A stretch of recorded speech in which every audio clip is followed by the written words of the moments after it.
Um, so you mentioned how people aren't victims of circumstance. As a general rule, some people are, obviously.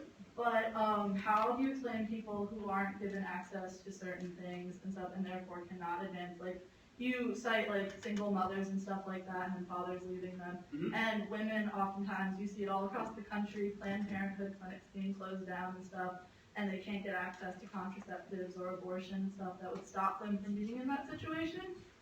But you think that somehow they should just help themselves, but when in fact Condoms cost 35 cents. I think they can help themselves.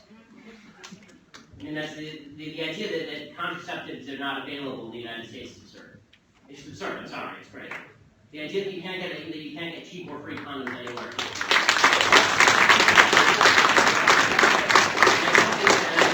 I don't think that killing babies is the solution to you making bad sexual decisions. End of story. I mean, I don't see why, the unsuccessful decision that you made was the decision to have sex out of wedlock and then get pregnant out of wedlock. That decision is not alleviated by killing the product. So, since you're going to say mothers are forced to be parents, should you then also incite like laws or something like that, since you're going to force these women to be parents, that force men to be fathers? Well, and there already are. It's called paternity They're tests. not fathers because they walk out and leave their kids, and then you have this, as you cite. Yes, absolutely. I'm in favor of that. It's called marriage, and the left undermined it. It was awesome. The system of marriage was the greatest boon to women of all time. Then feminism came along and said women need men like fish need a bicycle. And it turns out that women need men like women need men. That's because we live in a society that's set up so women can't get as far as men. No, it's because God created wombs. So women should just, say suck it and have a child, suck it up and have a child? Well, if you get pregnant, yes, because you don't get to kill things just because it's in your uterus. It's my body. How about you just stay out of it? How about it's a baby? How about, you don't get to kill it because you're it's in talking there. so much about how... I don't care about your appendix. I don't care about your thorax. I don't even care about your uterus. I care about what's in it. And I can take out my appendix if I don't want it, so why can't I take out other parts of my body? Because they're not independent living human beings. They're not independently living human beings when they're a bundle of cells.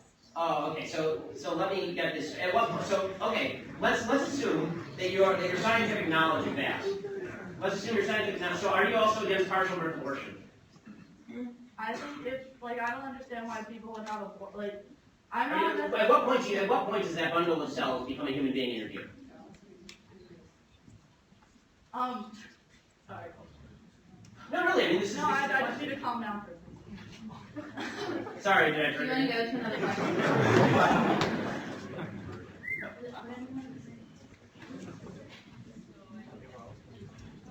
No, I mean, that is the relevant question. If your argument is that it's a bundle of cells, then the question becomes when it's not a bundle of cells. Unless it's a threat to the mother, they form maternal abortion, it shouldn't happen. But if it's a threat to the mother's health, or the mother, I don't see why he would force a living human being to give birth to that. Because it's another living human being. So you're going to kill the mother to save the baby? And no, hold on. You're talking about a case where the mother's life is in danger. I don't know what you're talking about. Care and stuff after they're born. I agree with you that abortion is an exception when the mother's life is in danger. But the concept of bodily autonomy means that I don't have to give up any part of my body unless I say so. The baby is not part of your body. The baby is a baby. Nurture. Really, my wife is pregnant right now, and she's 30 weeks pregnant. Yeah. Actually 32. That baby is kicking the living crap out of her. Okay, that is a living human being in there. Okay, and I promise you that it is not a bundle of cells. I can guarantee you it's not a bundle of cells because that is a baby. Okay, and I'm sorry, but a bundle of cells that is requiring. You're technically a bundle of cells right now.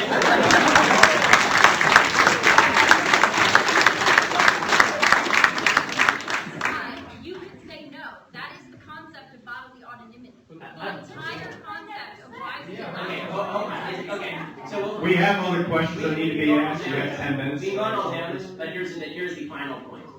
Abortion is a very simple issue. If you believe, as you do apparently, that that's nothing in there but just a bunch of goo, then you're right. If you believe in something called science, that is more than a bundle of goo, then you do not get to kill it just because it's convenient to you. And let me tell you something. No, science definitely dictates that a fetus, until it can leave the womb and be technically viable, is a bundle of cells inside a person. Okay, so if you can only live on life support, you're not a person. You stop being a person. So if you get in a car crash today and put you on life support, you're on an iron lung. You take off the iron lung, you're going to die. You're not a person anymore. Is that how this works? if my brain is no longer functioning, No, if your brain is functioning, but you can't breathe on your own. then I'm still technically viable. Brain function. No, you're not, because the machine is keeping you alive. Look, again, the bottom line is this. If you are defining whether something is a life or not based on your own convenience, that is the nature of evil. Okay, defining what a human being or not, whether something is a human being or not, based on whether you want it or not, is nasty. You manipulate science to enhance your own. You're the one manipulating science. You're the one suggesting that it's like snot. You Okay, it's said not like being transparent to mental illness when in fact the DSM-5, which is the definitive psychological examples of mental illness, has declassified the it. DSM is highly politicized and has been for decades. And it was until 2 years ago, it was classified as gender identity disorder of mental illness. Okay, we can move on to questions. Yeah, because you just don't like what we're saying. No, see, the difference is I let you talk. No, what's funny is you actually know Thanks my for coming. father, but you had the same conversations with him and you shut him down too. In what way have I shut you down? You've been talking for like 10 minutes here. He's been talking, I've been talking, but you haven't actually answered a question. No, I did. You just don't like the answer. And I'm sorry if you don't like the answer. What's up?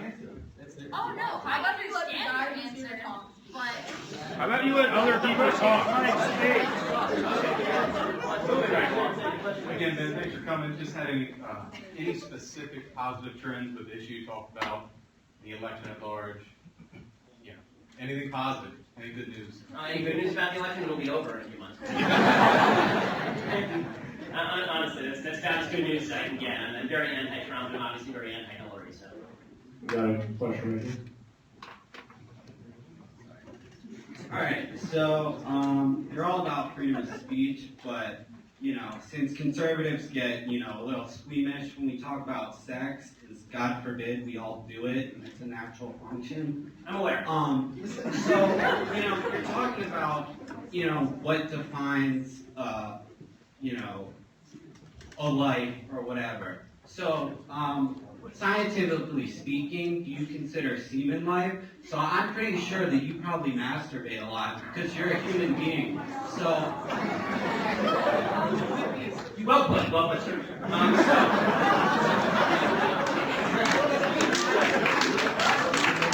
No, I believe, as do most people who feel this way about abortion, that life begins at conception. When sperm meets egg and the child is conceived, that's when life begins. That's what I believe. The rest of the question was weird.